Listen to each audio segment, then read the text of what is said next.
Hello everyone, welcome to the channel Study Desk. Today in this video we are going to complete our unit 2 of industrial law.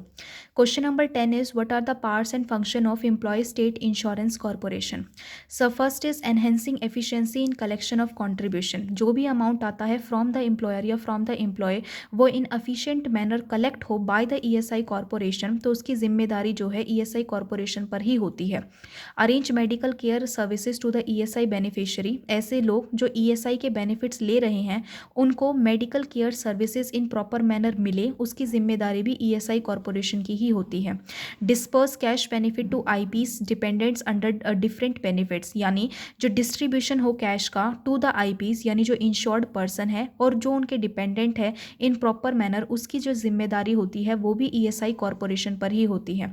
Implementing ESI scheme to new area. ऐसी state जिनको ESI scheme जिन्होंने लागू नहीं कर रखी अपनी particular state या फिर पर्टिकुलर एंटरप्राइज पे वहाँ पर भी इस इम्प्लीमेंट हो ये पर्टिकुलर स्कीम उसकी जिम्मेदारी भी ईएसआई कॉरपोरेशन की ही होती है. Survey and inspection of factories and establishment. ऐसी फैक्ट्रीज या ऐसी ऑर्गेनाइजेशन जहाँ पर ईएसआई एक्ट लागू होता है उनका जो है टाइम टू टाइम सर्वे किया जाता है जिससे ये पता चल सके कि कहीं कुछ अनएथिकल हैपनिंग तो नहीं हो रही. रिक्रूटिंग मैन पावर और ऐसे एम्प्लॉयज़ को भर्ती करना समवेयर कि उनको भी ईएसआई जो है बेनिफिट मिले. Organising trainee for its personnel. जो भी एम्प्लॉयज़ हैं या फिर जो भी ऐसे वर्कर्स हैं पर्टिकुलरली जो उस ऑर्गेनाइजेशन में वर्क कर रहे हैं उनके टाइम टू टाइम ट्रेनिंग का ध्यान रखना भी ईएसआई कॉरपोरेशन का काम है. Organising awareness programme among the stakeholders के लिए time to time awareness programme hold करना या ऑर्गेनाइज कराना भी ईएसआई कॉरपोरेशन की जिम्मेदारी है. Implement information technology. As we all know IT make our work easy. तो जहाँ पर भी आईटी की ज़रूरत है इम्प्लीमेंट कराने की तो वो जिम्मेदारी भी ईएसआई अपने ऊपर ही लेती है. Director general, chief executive of ESIC and the financial commissioner are the principal officer of ESI corporation. ESI corporation के जो प्रिंसिपल ऑफिसर है वो है हमारे डीजी, हमारे सीई और हमारे FC, right, who are appointed by the central government in accordance with section 16 of ESI act 1948. ये सेक्शन आप लोग याद रखें कि सेक्शन 16 के अंडर जो है सेंट्रल गवर्नमेंट ने ईएसआई कॉरपोरेशन के लिए प्रिंसिपल ऑफिसर नियुक्त किए हैं, right.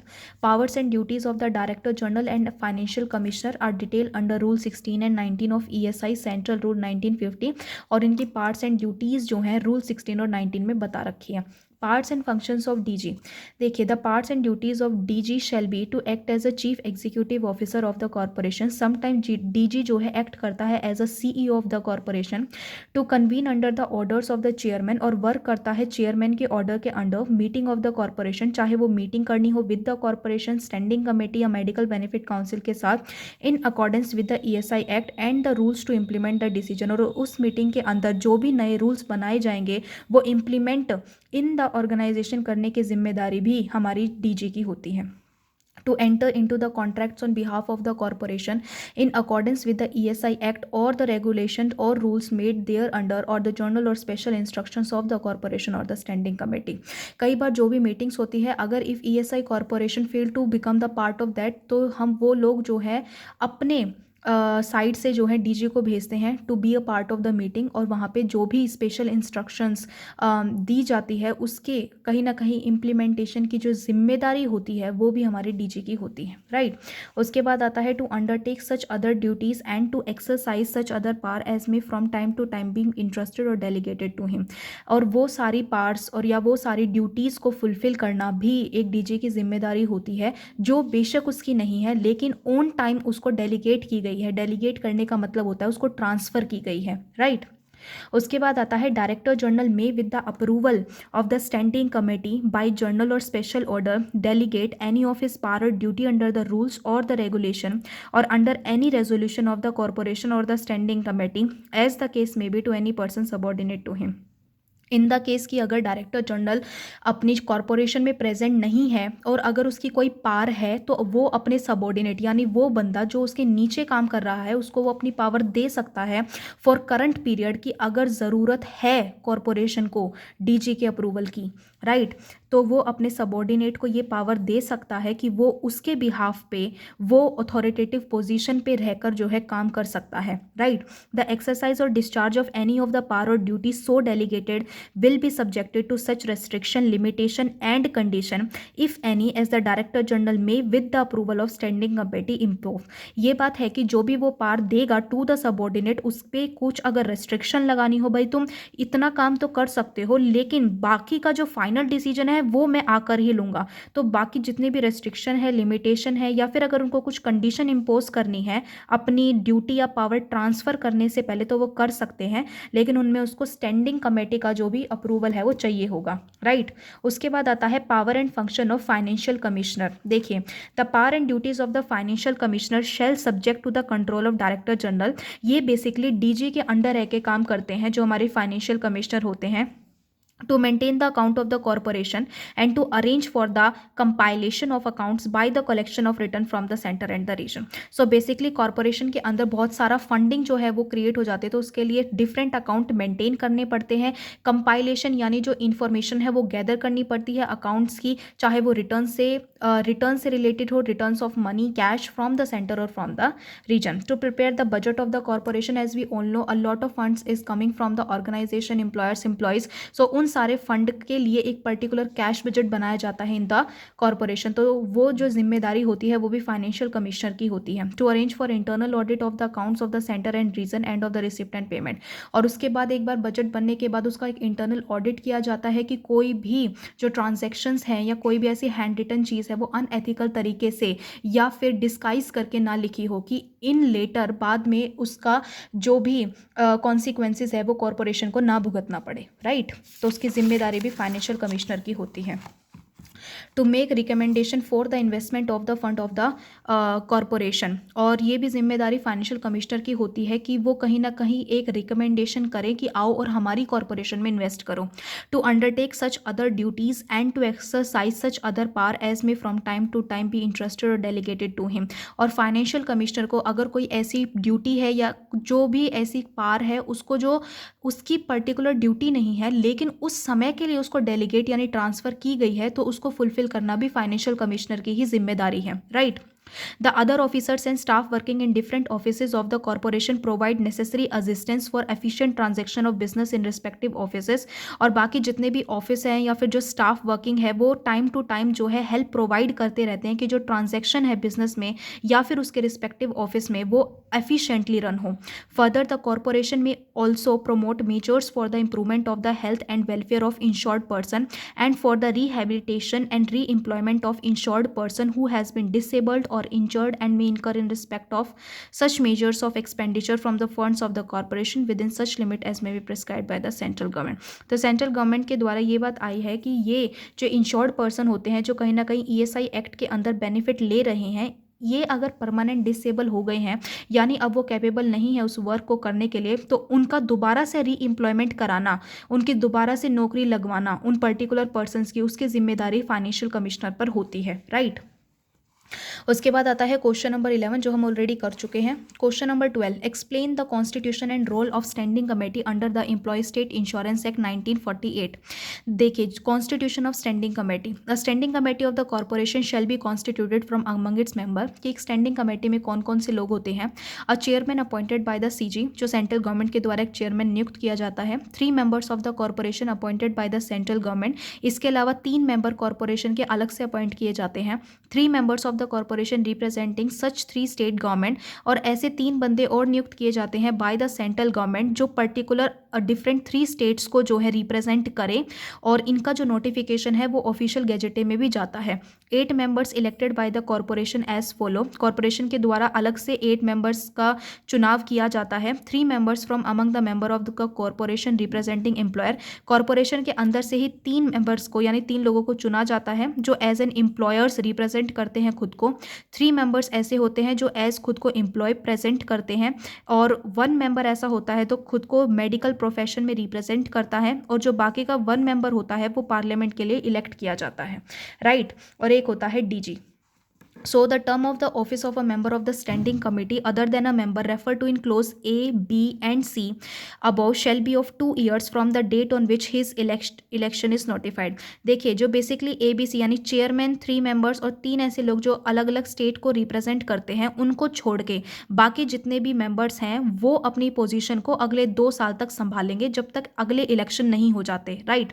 However, a member of the standing committee shall, notwithstanding the expiry of a period of 2 years, continue to hold office until the election of his successor is notified. और अगले साल तक मतलब 2 साल खत्म होने के बाद जब तक इलेक्शन नहीं हो जाते अगली पोजीशन के लिए यानी अगले सक्सेसर जब तक नहीं आ जाते तो तब तक भी वो अपनी पोजीशन को होल्ड करके रखे रहेंगे. ये नहीं है कि 2 साल खत्म हुआ और वो अपनी पोजीशन छोड़ देंगे. जब तक इलेक्शन नहीं होते तब तक वो अपनी पोजीशन पे ही रहेंगे. And shall cease to hold office when he cease to be a member of the corporation. लेकिन वो उस पोजीशन को जब छोड़ सकते हैं जब वो कॉर्पोरेशन का हिस्सा नहीं है, राइट. मतलब वो कॉर्पोरेशन से जा चुके हैं. Role of the standing committee subject to the general superintendence and control of the corporation यानी जनरल सुपरिटेंडेंस के अंडर वर्क करके और कॉर्पोरेशन के under the standing committee shall administer the affairs of the corporation. So affairs पर ध्यान रखना, basically all the activities and operation run under the corporation, तो उसका ध्यान रखना स्टैंडिंग कमेटी की जिम्मेदारी होती है. And may exercise any of the power or perform any of the function of the corporation. और उसके अंदर उसकी पावर होती है कि वो कोई भी फंक्शन परफॉर्म कर सकती है in the corporation related to the ESI scheme. The standing committee shall submit for the consideration and decision of the corporation all such cases and matter as may be specified in the regulation made in this behalf. और जो standing committee होती है वो सारे के सारे जितने भी matters हैं वो in front of ESI corporation present करती है जो कहीं ना कहीं ESI act से जो है related होते हैं.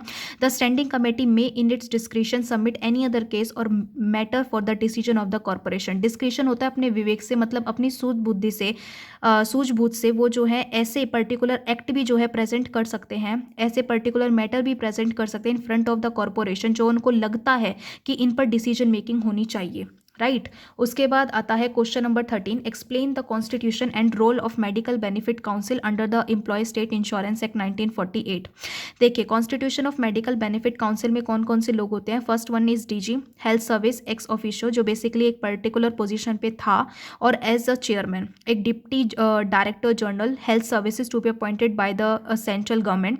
मेडिकल कमिश्नर होता है कॉर्पोरेशन का, 1 member each representing each of the state, एक मेंबर जो पर्टिकुलर स्टेट को प्रेजेंट करता है. in which the ESI Act is in force to be appointed by the state government concerned, जिस स्टेट में particularly ESI Act अप्लाई हो रहा है. 3 members representing employers to be appointed by the central government. और ऐसे 3 लोग जो particularly employers यानी ऑर्गेनाइजेशन को रिप्रेजेंट कर रहे हैं जो कि सेंट्रल गवर्नमेंट के कंसल्टेशन के बाद ही उन 3 मेंबर को चुना जाएगा विद द ऑर्गेनाइजेशन और employers as may be recognise for the purpose by the central government. 3 members representing employees और ऐसे मेंबर जो सेंट्रल गवर्नमेंट ने चुने हैं ऑर्गेनाइजेशन से कंसल्ट करने के बाद जो कहीं ना कहीं एम्प्लॉय को रिप्रेजेंट करेंगे. 3 मेंबर ऑफ हुम not less than 1 shall be a women.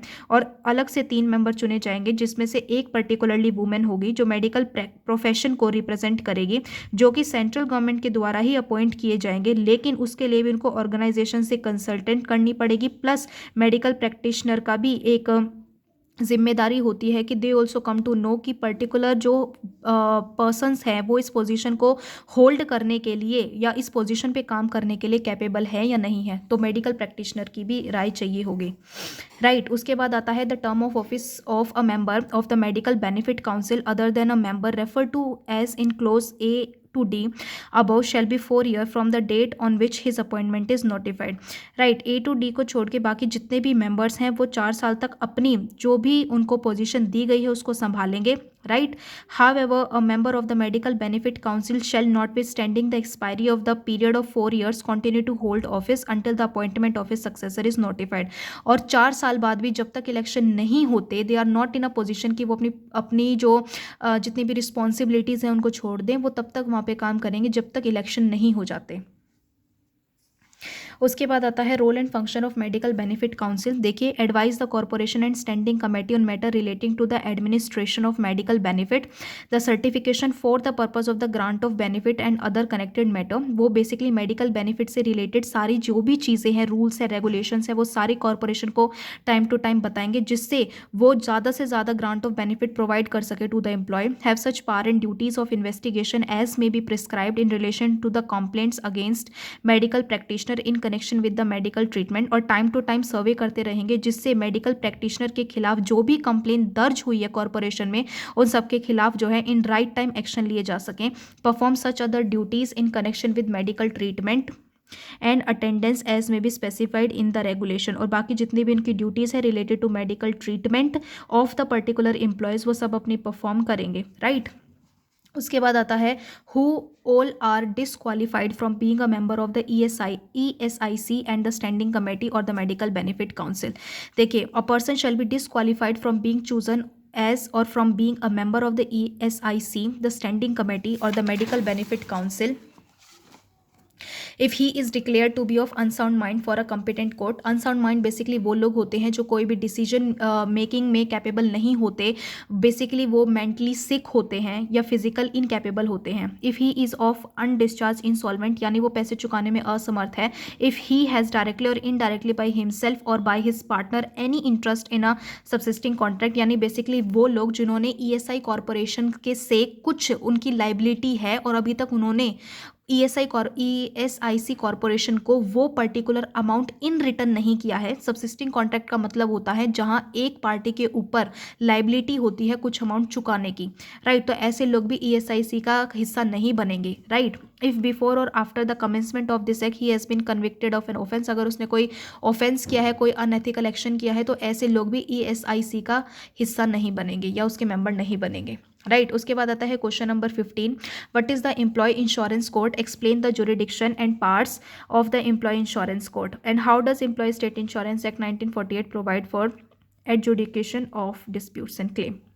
देखिए, एनी डिस्प्यूट यानी कोई भी ऐसा disagreement arising under the ESI act shall be decided by the employ insurance code and not by the civil code. तो उसके ऊपर जो एक डिसीजन मेकिंग होती है वो एम्प्लॉय इंश्योरेंस कोड करती है, ना कि कोई civil code. It is constituted by the state government for such local areas as may be specified and consist of such number of जजेस as the government may think fit. And basically वो state government के द्वारा ही नियुक्त किए जाते हैं, जो basically ऐसे लोकल एरिया में सेटअप की जाती है ऐसी कोर्ट जहाँ पर उनको लगता है कि जो जजेस हैं वो फिट है वहाँ पे वर्क करने के लिए। It shall adjudicate on the following disputes and claim. और उसके बाद वो जो है अपनी पावर्स का यूज़ करके एक डिसीजन बनाते हैं फॉर द डिस्प्यूट्स, अगर कोई भी है, और उनके क्लेम के लिए in the favor of the employees or the employers। so dispute as to कि whether an employee is covered by the ESI act, मतलब वो जो पर्टिकुलर एम्प्लॉय है वो ESI एक्ट के अंदर कवर है, होगा या नहीं होगा। क्योंकि हम सब जानते हैं कि ESI एक्ट के अंदर वो एम्प्लॉय कवर होते हैं जिनकी सैलरी 15,000 या 15,000 से कम है। The rate of wage or average daily wages of an employee, अगर जो रेट वेज है टू द एम्प्लॉय वो पर्टिकुलर मिल रहा है या नहीं। The rate of contribution payable by the employer, जो ESI एक्ट के अंदर जो एक रेट ऑफ कॉन्ट्रीब्यूशन एम्प्लॉयर यानी जो ऑर्गेनाइजेशन या कंपनी है अपनी तरफ से डालती है for the benefit of the employee, वो डाल रही है या नहीं। The person who is or was the principal employer in respect of any employee, और पर्टिकुलर प्रिंसिपल एम्प्लॉय कौन था जिनने मतलब जिसकी वजह से जो है एम्प्लॉय को बेनिफिट नहीं दिए गए, राइट। क्योंकि अगर आप एक अथॉरिटेटिव पोजीशन पे हो और आपने कुछ ऐसे एक्शंस किए हैं जो कहीं ना कहीं एम्प्लॉय को बेनिफिट लेने से रोक रहे हैं, अब वो प्रिंसिपल एम्प्लॉयर यानी एक ऐसा पर्सन जो टॉप लेवल मैनेजमेंट का हिस्सा है और उसने एम्प्लॉय को बेनिफिट उसको ना हो उसके लिए कुछ अनएथिकल एक्शंस लिए हैं, तो ऐसे लोगों को भी देखा जाएगा। The right to any benefit and the amount and the duration thereof, और बेनिफिट का क्या अमाउंट एम्प्लॉय को मिलेगा और कितनी ड्यूरेशन में यानी कितने टाइम के अंदर उसको वो पर्टिकुलर अमाउंट प्रोवाइड कराया जाएगा, राइट। क्योंकि जो हमारी ESI अब हॉस्पिटल्स भी होते हैं, राइट, तो अगर आपका एक्सीडेंट हो जाता है तो इन नो टाइम आपको, अगर आप ESI हॉस्पिटल यानी आपने ESI एक्ट के अंदर रजिस्ट्रेशन कर रखी है तो आप बिना किसी फ़ी के वहाँ भर्ती हो सकते हो, right. Some of the civil hospitals are there.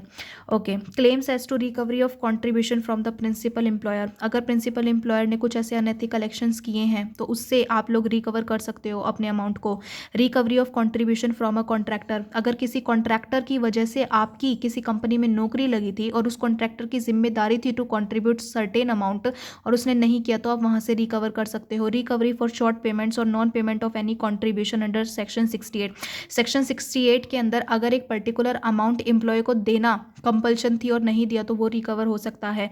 Recovery of the value और amount of benefit received improperly under section 70, अगर सेक्शन 70 के अंडर जो अमाउंट है, जो एक नंबर है जो आपको मिलना था, whether it's related to your benefits or your salary, अगर आपको नहीं मिला उस पर्टिकुलर मंथ के लिए तो वो आप रिकवर कर सकते हो। Recovery of any benefit admissible under the ESI act, या वो सारे बेनिफिट जो कहीं ना कहीं आपको ईएसआई एक्ट के अंदर मिलने चाहिए अगर आपने उसका क्लेम किया है, क्योंकि अगर आपको वो नहीं मिला है तो by the help of employee insurance code आपको वो सारे की सारी चीज़ें मिल जाएंगी, राइट।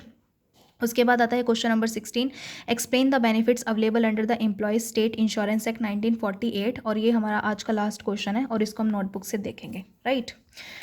सो हमारा जो क्वेश्चन नंबर 16 है वो है explain the benefits available under the Employee State Insurance Act 1948. So the followings are some ESI benefit that employee can avail. यानी इस ESI benefits आपको क्या क्या मिलेंगे। देखिए सबसे पहले तो medical benefit, every insurable employee under this act, यानी वो एम्प्लॉय जो इस ESI एक्ट के अंदर रजिस्टर है, get medical benefit the day he become an employee, उसी दिन से उसको वो सारे मेडिकल बेनिफिट मिलने शुरू हो जाएंगे जिस दिन से वो एज एन एम्प्लॉय कंपनी में भर्ती हुआ था। The benefit extend to his family member as well, और ये मेडिकल बेनिफिट सिर्फ उसी को नहीं बल्कि उसके परिवार वालों को भी मिलेंगे। This medical benefit has no ceiling in terms of expenditure on health care, इसका कोई ऐसा दबाव नहीं है कि हेल्थ केयर पे कितने पैसे खर्च हो रहे हैं। अगर एक बार आपने ESI एक्ट के अंदर खुद को रजिस्टर कर दिया, no matter what the expenditure is, आपको मेडिकल बेनिफिट प्रोवाइड कराए जाएंगे, right.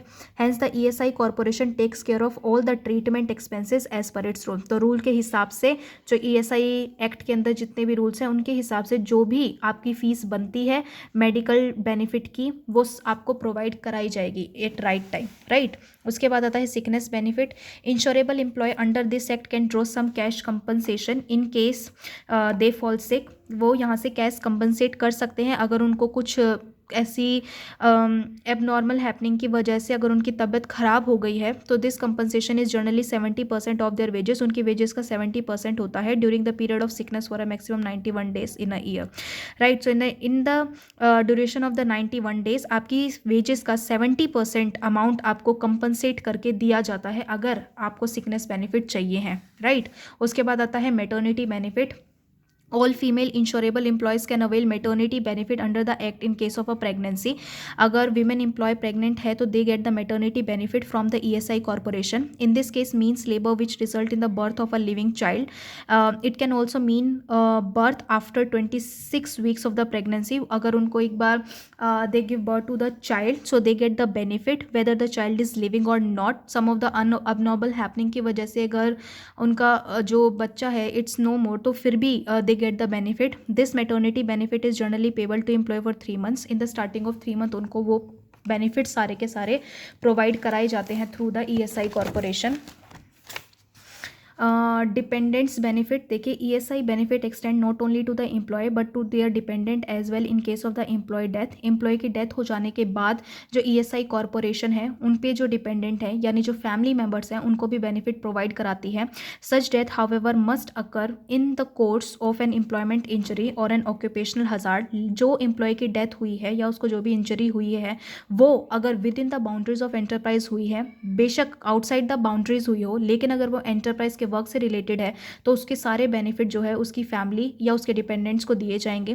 This compensation is generally 90% of the dead employee wages in the form of monthly payments, monthly payments के हिसाब से जो भी उसकी पेमेंट बनेगी उसका 90% कंपनसेट किया जाएगा टू द फैमिली, राइट। उसके बाद आता है disablement benefit. In case an employee suffer some disablement due to an employment injury he can seek disablement benefit. यानी कुछ ऐसी इंजरी हो गई है जिसकी वजह से वो परमानेंट या टेम्पररी डिसेबल हो चुका है किसी भी काम को करने के लिए, तो उनको डिसेबलमेंट बेनिफिट प्रोवाइड कराए जाएंगे। Such disablement may be either temporary or permanent. As I already said कि इंजरी लगने की वजह से अगर आप उस काम को परमानेंट कर ही नहीं पाओगे to the rest of your life, तो कहीं ना कहीं वो होती है परमानेंट डिसेबलमेंट। और टेम्पररी डिसेबलमेंट है कि एक शॉर्ट पीरियड ऑफ टाइम के लिए आप नहीं हो कैपेबल उस काम को करने के लिए, लेकिन फिर भी आपको डिसेबलमेंट बेनिफिट दिए जाएंगे। In this case of temporary disablement the compensation is generally 90% of the ways amount until the disablement continue. आपके वेज रेट का 90% आपको मिलेगा, तब तक मिलेगा जब तक आपकी डिसेबलमेंट चलती रहेगी, यानी जब तक आप रिकवरी नहीं कर जाते। अदर बेनिफिट्स है apart from these 5 basic ESI benefit and insurable employee can avail funeral expenses. यानी जब डेथ हो जाती है तो जो डिजीज्ड एम्प्लॉय होता है, यानी ऐसे एम्प्लॉय जिसकी डेथ हो चुकी है, उनके डिपेंडेंट्स को 10,000 रुपीज़ जो है दिए जाते हैं।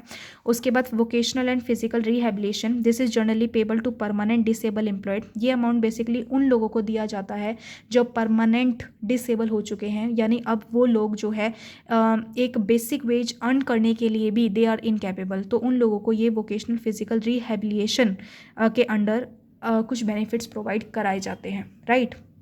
तो यहाँ हमारा जो यूनिट 2 है इंडस्ट्रियल लॉ का वो कंप्लीट होता है। And if you are like my videos please subscribe my channel. Thank you.